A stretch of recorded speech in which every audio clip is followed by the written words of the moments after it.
bon ñu wax ci leneen mu di weekend ma tey weekend bi ñu génn gis nañ ay baat dem baat ñëw ci diggante Waly Diouf Bodiang ak Pape Malick Ndour mi nga xam ne ni yéen a bokk fi ngeen nekk mu di APR kàddu yoo xam ne it mën nañ ko xoolaat ndax loolu mënuñu ko effacer ci langum politique bi ndax jotul tey moo xam opposant bi teg ay idée ki nga xam ne it moom moo nekk au pouvoir teg ay idée te bañ a bàyyi bañ a dugg ci débat de personnes yi nga xam ne nii moom la ñu nemmeeku seen diggante ñoom ñaar. waaw xam nga débat de personnes yi rek en général li koy motiver toujours mooy la politique politicienne. ndax daa am loo xamante ne dama ne la ñi ci nguur gi tey dañ ko doon déplorer bi fi Macky Sall nekkee mais ñun ñuy remarqué ne ñoom bi ñu ñëwee ba tey ils font la même chose sinon pire. ñun loolu remarqué nañ ko. donc le problème ne se situe pas entre les débats de personnes. Le problème se situe dans la manière de gouverner du pouvoir actuel. Qu'est-ce qu'il entend faire? Qu'est-ce qu'il va faire? Reddition des comptes kenn mënu ko bañ. comme ni ma la ko waxee rek koo dénk boo ko jëlee wala nga wàccee ko di nga saytu lu mu la dénk comme liñ la dénk moomoo ko. ki la ko dénkee moomu ko alalu réew mi la yoon la ñu saytu ko. mais avec la manière de le faire. tey jii ñi nekk opposition occupé woon ay fonctions yu ñu leen laajee. dañ leen war a laaj mais en suivant les procédures normales. jarul bundaxataal jarul wax jarul xuloo liggéey la boo war a def da nga koy def parce que da nga ko war a def. résultat yu mu la jox nga xam ne lii la soo waree sanctionné nga sanctionné soo waree libéré nga libéré. mais tey jii man ni ma gisee comportement pouvoir bi. dafa mel ni dañu jóg di tiital ak di xoqatal ñi nga xamante ne ñoo fi nekkoon par rapport ak niñ fi nekkee woon. et je pense que ça. nekkul loo xamante ne nii moom moo war ci temps yi ndax dafa am fu dëkk bi toll métti nit ñi sonn lépp pratiquement xaalis moom gisatoo ko mu am ay problèmes économiques et financiers yoo xamante ne dëkk bi da koy jànkonteel man je trouve que ne seen priorité dafa war a nekk xool ba xam naka la dëkk bi di doxee ak lan mooy problème bi fondamentalement ba blocage yi am un peu partout donc man dama ne fondamentalement man ñoom loolu moo war a nekk seen priorité ndax dafa am lu ñu waxoon par rapport à l'emploi des jeunes am lu ñu waxoon par rapport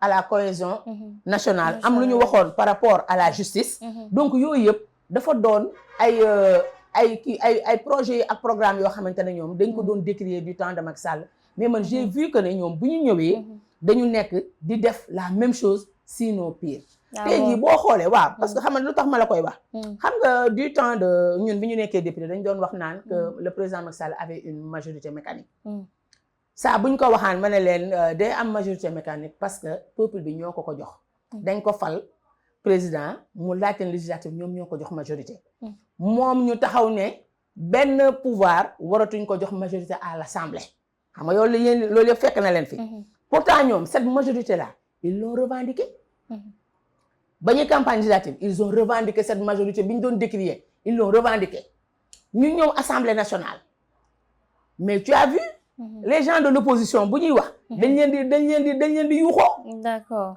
te ñun loolu c'est suñu temps loolu amul woon opposition bi ñuy wax bien que le débat était contradictoire mais dañ ko daan def si respect ak considération mais dagguma la mais 12e législature bi nga xam ne ni yow bokkoon nga ci bëri nañu kay ŋaññ ne bokkoon na ci gën a bon ci depuis des années et que it am nañu koy méngaloog sax ak 15e bi nga xam ne nii ci lañ nekk loolu moom dama lay mën a wax ne man ma fa nekkoon dama lay mën a wax ne loolu nekkul d'accord parce que même boo xoolee xam nga am na leen loo xamante ne nit du ko wax ndax yàlla mooy tànn ñiy falu ok te bu yàlla tànnee ñiy falu rek yow boo ci bëggee wax rek day mel ni da ngay weddi oui effectivement da ngay weddi de ce fait que am na lu ma la mën a tontu sax mais mënu ma la ko tontu parce que du jekk xam nga 12e mun naa la wax 12e 13e ci li ma fekkee man ay député yu responsable ñoo fa nekk xam lan lañ leen doon repressé mooy li ma la wax nii être trop mécanique et que te nag munoo ànd ak sa président mu am programme de gouvernance peuple bi valideel ko mu ñëw à l'Assemblée nationale ñu jël le député nga ñëw à l'Assemblée nationale yow nga ëlbatiku di contre programme de gouvernance boobu wax ma ndax loolu jaadu na nous faisons des amendements comme ñoom niñ ko foogee foog ne lu ñëw rek day jàll mais on fait des amendements mais en commission technique. Ce n'est pas à la plénière. Il n'y a jamais eu de majorité mécanique dans la mesure où, à la conférence des présidents, il y a la majorité et l'opposition. Dans les réunions de bureau, il y a la majorité et l'opposition. Donc, lépp loo gis rek penco ak waxtaan la. dañuy ñëw ba ci salle sax am ay divergence nga gis kilifa yi génnaat. mooy opposition majorité non inscrit génnaat dem waxtaan trouver consensus. est-ce que yaa ngi may dégg. mais nag dafa am lenn loo xamante ne show la boo xamante ne opposants yi ñoo ko am par rapport ak les populations pour wane ne ñoom dañuy opposé wu. mais loolu ñuy wane noonu ci kaw mu ne y a le consensus au-dessous dans la mesure où amul benn décision bu ñuy jël. au sein de l'Assemblée nationale te majorité bi toogul opposition bi toog non inscrit yi toog. dañuy waxtaan ba trouver consensus ñu soog a dem ci loolu. ndax da ngay gis toujours bu séance amee ñu dem ba yàgg ñu ne suspension de séance. suspension de séance boobu. parce que ñoom ñooy dem waxtaan. déggoo seen biir harmoniser soog a ñëw. ce n'est pas pareil avec le show politique que les opposants forts font pour les populations ak ñi nga xamante ne ñoo ànd ak ñoom. donc mën nañoo wax ne 15e bi aussi amuñu majorité mécanique mais ci seen yoon la ñu nekk. ci seen logique. ci seen logique la ñu ne. d'accord xam nga lu ne rek da nga koy tuddee. ni mu tudd. d'accord ñun dañu accompagner suñu président Macky Sall vraiment. te mu am nag ay idées yu noble am des réformes yoo xamante ne nii. mën na la exceptionnel yu mu def. ba mu toogee ci 12 ans yi. yoo xamante ne nii tey jii moo tax mu mën a réaliser lii mu fi réaliser yëpp ba ñëpp te du fii rek ah. di fii di à l'international et aussi dans la sous-région. Le président Macky Sall a beaucoup fait. bu ko nit ñi xamee buñ ko xamul mais tey jii li ñuy wax rek nul n'est prophète chez soi.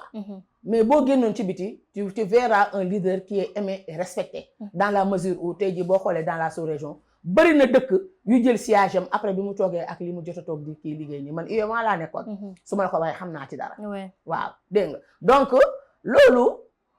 dafa doon loo xamante ne nii ku nekk da nga nekk ci sa logique da ngay nekk sa logique opposant tu t'opposes nga nekk sa logique majorité am ku nekk majorité le pouvoir majoritaire nga topp logique boobu kenn mënu ko tere kenn ndax ñun en notre temps on l'a fait du ñu empêcher kenn di ko def mais donc c'est tout à fait d'accord c'est tout à fait normal li nga xam ne ni mu ngi am ci assemblée nationale. non néew ma la c'est normal dama ne ils suivent leur logique. d'accord xam nga quelqu'un qui suit sa logique.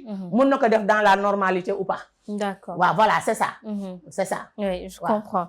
ñu wax ci leneen mu di sortie bu Mansour Faye daañu ne xam le ne moom le président Diomaye sous emprise bu premier ministre bi la nekk te il est incapable de continuer en tant que daanaka président fi mu toll nii dafa toog ci chaise bi mais gouverner wul en réalité lépp lu muy wane ay signes d'incapacité la. loolu yow sa jàngat bi nga xam ne def nga ko ci sortie wu Mansour Faye bi nga xam ne fan yii moom wax dëgg fan yàlla mu ngi leen topp bu baax a baax. waaw parce que c'est normal ndax à la guerre comme à la guerre. xam nga nit ki munoo ñëw. accuser woo ko amoo dara loo ko reproché. muy génn nga ne ko du génn. tere ko mu génn te amoo convoqué woo ko. accuser woo ko. justice.